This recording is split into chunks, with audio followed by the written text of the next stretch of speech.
Hello and welcome. Tonight we have a very special treat. This terrifying story of dystopia comes from my father-in-law, Michael. So, if you enjoyed the original Lady Night Terror stories, feel free to write something in the comments to thank him for his help in shaping me as a writer. If you don't like those stories, just know they would be much worse without his help. And if you don't know what these stories are, please check out the playlist called Lady Night Terror Original Stories. Now, let's get into it. I don't know, the boy said. Tension stretched into the silence. The boy had failed to answer a challenge. The boy's voice quivered. His mouth twitched randomly. David could see that his wide, white eyes were locked onto the face of the student who had challenged him. The challenger's eyes briefly softened with relief, but then his mouth set in a predatory smile. He had won. The boy's eyes wrenched free, darting madly about the packed classroom. For a moment, as they paused on his face, David thought that boy sensed the bond David had felt since seeing him enter the class that morning. Yeah, I felt this way too, David wanted to say. But the boy's glance was already moving around the room again, finally turning to the front of the room, to the only place that mattered. There, on the social selection system's large screen, the updated birth, death, and net population gain or loss numbers were displayed in green, red, and blue. David could almost feel the boy willing the numbers to move, heard his half cry when the next update showed another net gain. The class leader pushed a button on the keypad and the words, "Social selection for a brighter tomorrow," brightened above the numerical displays. She began typing the boy's name and offense into the system. David felt his throat constrict. His breath shortened. He always hoped, even when he knew that the judgment process would be a mere formality. The class leader stood back, expressionless, as if to distance herself from the forthcoming sentence. David's own emotions needed to step back as well, and he forced his gaze away from the displays. The ubiquitous shade of gray covering the wall seemed even grimier than usual. This building, entirely classrooms, did not merit its own air scrubbers. Dirty air, dirty walls, David thought. Some consequences were plain to see. The aimless wavering of the fluorescents on the ceiling meant that the Urbiplex power usage was teetering back and forth across the peak capacity line. David could see the same flickering pattern in the windows of the cloned high-rises across the street. His eyes traversed the gray of their outer walls to the gray of the sky and back to the gray of his own classroom. He shrugged out a sigh. Where he pointed, his eyes made no discernible difference. Except for the social selection system, he thought. The highlighting around the social selection for a brighter tomorrow banner had brightened dramatically, meaning that the sentence had been determined. Then the words blinked rapidly, meaning that the death penalty had been imposed. He wished he were more hardened to it, like the rest of his classmates seemed to be. There was a brief but audible buzz, and all heads turned toward the classroom doorway. There, the two social recyclers on duty pushed themselves away from the wall, focused their radar gray eyes on the offending boy, and started a slow walk towards his seat. One of them withdrew the selection kit from his pocket and prepared the injection without breaking stride. With each step they took, a tingling inched further up David's spine. His eyes watched his classmates' faces. A couple were unreadable, but most approving expressions. The process of social selection was, after all, making room for those who were left. A metallic, unpleasant taste formed in his mouth. Those correct expressions weren't feigned, David thought. Natural survivors. The recycler without the injection positioned herself behind the boy. Her job was to hold him while the lethal injection was administered. Usually, David's eyes stopped seeing at this point, protecting him from revealing his strong empathy with the victims. But this time, with this boy, David found himself unable to escape. Seeing the expression on the boy's face first thing this morning, David had seen himself on other mornings. When the boy failed to answer the challenge, he'd remembered mornings that he'd been vulnerable to. The boy's eyes were still wide, still filled with white. Several ticks twitched randomly across his face. His mouth moved erratically, soundlessly. The recycler behind him reached out to grip the boy. Her partner positioned the injection. David's pulse raced, the muscles on his face trembled along with the boy's. Strangled sounds formed in his throat, and he forced them down. Abruptly, David saw the boy's face relax.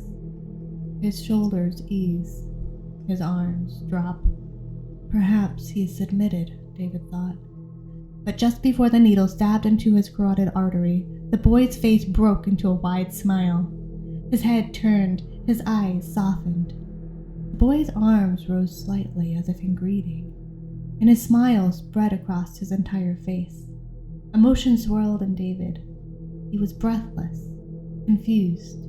Time seemed to pause, and David struggled to put a name to the feeling radiating from the boy's smile, the lift of the boy's arms. He felt a hint of moisture in his own eyes. But no word came, and the needle plunged, snuffing the boy's expression as it claimed his life. The recyclers hoisted his still body and carried it out of the room for reclamation.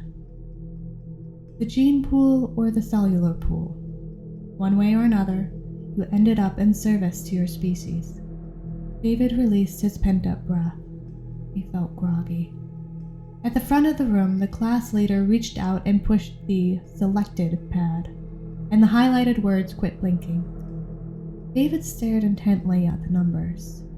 Sometimes, when several students were selected at once, David felt he could actually detect a momentary upward blip in the death rate. As usual, though, this single death made no discernible difference at all. The class resumed their orderly recitations, beginning with the student who had been to the left of the selected boy. David tried to focus, but his feelings lingered with the boy and his sudden change of expression. Something hauntingly wonderful had happened just before he died, and David wanted to name it, to capture it and hold it. Above all, to feel it. But the name of that feeling still eluded him. Instead, he recalled the look on the boy's face as he had arrived earlier that morning. His face had been pale, his eyes withdrawn and unseeing, and little areas of sweat had shown here and there. David had nearly given up hope that he would ever find that expression on another student's face. He had been searching ever since he himself had first come into the classroom feeling pale and sweaty and unfocused. That had happened the morning after his older brother Robert had been selected. He had been sure he would be challenged that morning, but he had somehow escaped, and had escaped several more times since. This morning, when that boy had walked into the room looking pale and sweaty, David's heart had leapt. He was not alone. But that boy had not escaped even once. Suddenly, the background sounds in the classroom had changed. David flicked his eyes around, quickly locating the classmate who was currently reciting. David saw with relief that it had just been a change to the next student in order. No students were looking at him. No challenge was in the making. David checked the front of the room. Class leaders could also challenge at any time, and unlike the students, would do so with impunity. Some class leaders did so religiously, with a great many references to social duty and St. Darwin, especially during a population boom cycle. David was relieved to see that this class leader appeared to be indifferent. Leaning against a gray wall, Her closed eyes set in an ashen face that matched the color of her uniform. David wondered if people's faces took on the same color of the walls for the same reason. He forced himself to focus on the student reciting. He looked to be about David's age, 16. David thought that most of his classmates were younger. It was hard to tell, though. Everyone looked the same age, the same old face, the same face of the class leaders. The topic was the Friends of Darwin. The Friends of Darwin had suddenly emerged in American politics, riding the moral crest of the right-to-life cause, but with a new twist.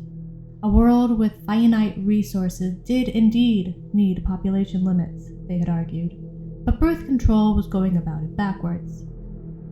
Limiting births pinched the gene pool, they said, which was bad science. Instead, births should be unlimited, and the population controlled through an updated version of Darwin's law of survival of the fittest. All the other species on the planet had grown strong, they argued, by multiplying their offspring and letting natural selection cull the weak. With these intellectual arguments added to the deeply felt moral imperatives against killing babies, Friends of Darwin had gotten selected in a close and hotly contested election. There had been many baseless allegations of election fraud, the student recited, but nothing had ever been proven. The Friends of Darwin had promptly implemented the first phase of their agenda. Birth control of any form was outlawed. A national network of government foster care centers for unwanted babies was established overnight. Billions were poured into prenatal and neonatal care, dropping the infant mortality rate to near zero. It wasn't long before they were able to boast that the gene pool had, indeed, expanded dramatically. Then the Friends of Darwin executed Phase 2 of their plan. To speed up the process of natural selection, the executive arm of the government had proclaimed that the criminal threshold triggering the death penalty would be pegged to the population level.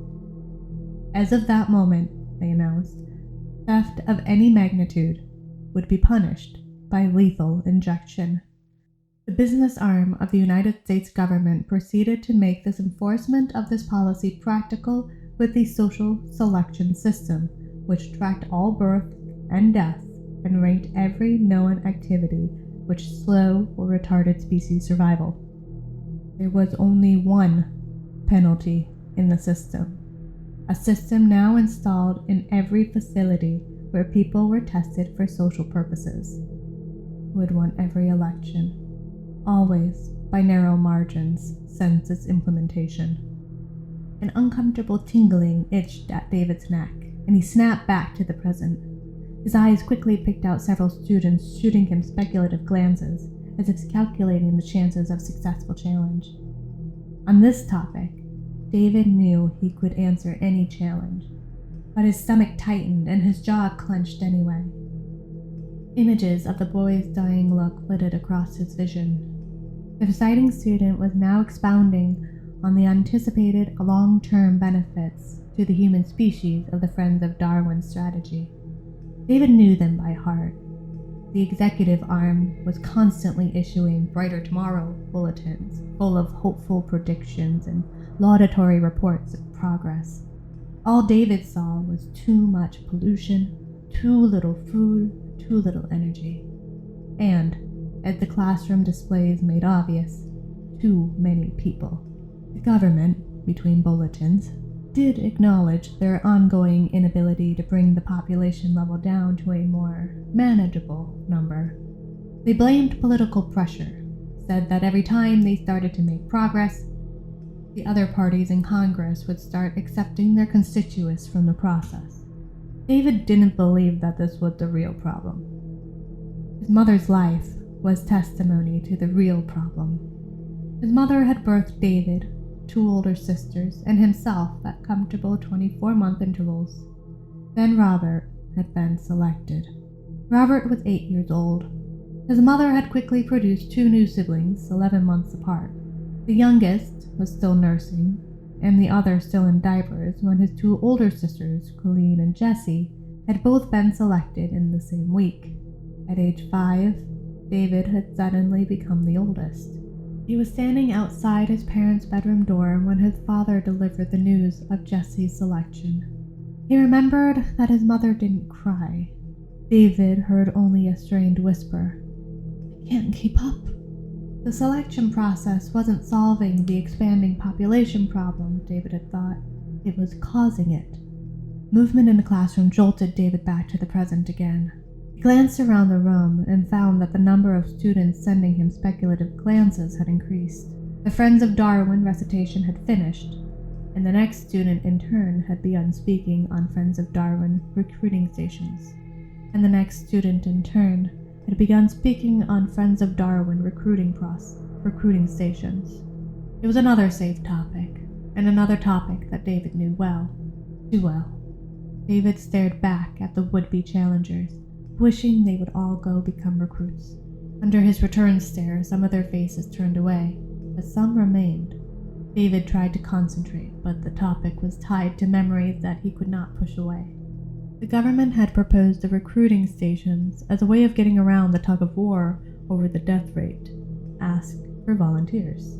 When David's father first heard their slogan, "Don't be part of the problem, be part of the solution," rang out from the televid, he snorted derisively. "Volunteers are the same losers who would get selected anyway," he said. But there had been a stretch when David's father had come home almost every day with a white, sweaty face and no time for talk, and David knew it was close at work. And one following morning, David had heard him muttering to his mother about, at least going out with dignity. Later, about 3 months after Jesse's death, David's mother had become pregnant again. 2 weeks later, David's younger sister had been selected, and a week after that, his only remaining sibling, his brother Daniel, had been killed in an accident. When David had come home from class that day, his father was there alone and wouldn't talk. They had eaten a silent dinner, also alone. David had known then what had happened. Fertile mothers were never selected. Pregnant women were not even allowed to volunteer. But as the population relentlessly grew, this policy had not been strictly enforced. David had gone to class the next few mornings trying to keep the little sweat patches from forming on his face. David wondered which family member the selected boy had lost that morning. The boy's dying look again filled David's memory. He stared at that enticing picture in his mind, but the word that would describe the boy's feelings still eluded him. The reciting student was only a couple seats away. David knew that in his present emotional state, he'd better rehearse his recitation. He tried to start, but he couldn't even remember his topic. His heart pounded in his chest. An adrenaline sweat broke out from his eyes to his fingertips. He tried to find his place in his notebook. For one panicky moment, he couldn't even see. Then his eyes found the topic sentence on the blur of the page. Job sharing. He glanced up to see if his panic had been noticed. It had. A circle of classmates was now leering openly at him. Inattention was allowable if you were ready to challenge. David's mind knew that he would answer a challenge easily, but his heart pounded erratically. He wondered which of those messages his face was feeding to his peers. The class leader's eyes were open now, but she was looking at the reciting student, her face a perfect mask of studied attention. The clock on the front wall showed that there were only 10 minutes left in her hour of job sharing. Perhaps she'd override a challenge or keep it perfunctory, in brief. The background noise changed again. The boy to his immediate left was now reciting. David tried to concentrate, but motion at the doorway drew his attention. The replacement pair of recyclers had come on duty. Their presence was another reminder of the boy who had been selected, and the image of the boy's final look again filled David's awareness. He shivered, tried to put it out of his mind, but the image persisted, calling to him to see and understand. The word he wanted danced tantalizingly just out of David's reach. Suddenly, the room was quiet. David looked up. He started to panic, checked his memory. The person next to him had been reciting on the topic, "Why the right to life ends at 5. His heart pounded a little slower. It was another topic he knew well. You have been challenged, David, for inattention. I'm ready, class leader, he said. He saw her glance at the clock, annoyed. Challenge is for inattention, so I'll ask you first what the topic of the last recitation was. A crooked smile replaced the look of annoyance on the class leader's face, and David knew that end of shift or not, he was going to get the full treatment. That crooked smile began spreading to the faces of his classmates, a predatory circle of faces that David knew he would see around him in one form or another for the rest of his life. The faces of people who paid the price to survive. Even as the answer, the class leader's question began to form on his lips, his mind was again flooded with the image of that dead boy's face. This time, he felt a welcoming presence as the boy had returned to relive the experience with David. Beyond the boy's image, David felt a warm glow and hints of human forms with smiling faces, people he sensed he might know. The radiance washed through him, and in its wake, the feeling that had softened and illuminated the boy's face came to him. It was peace.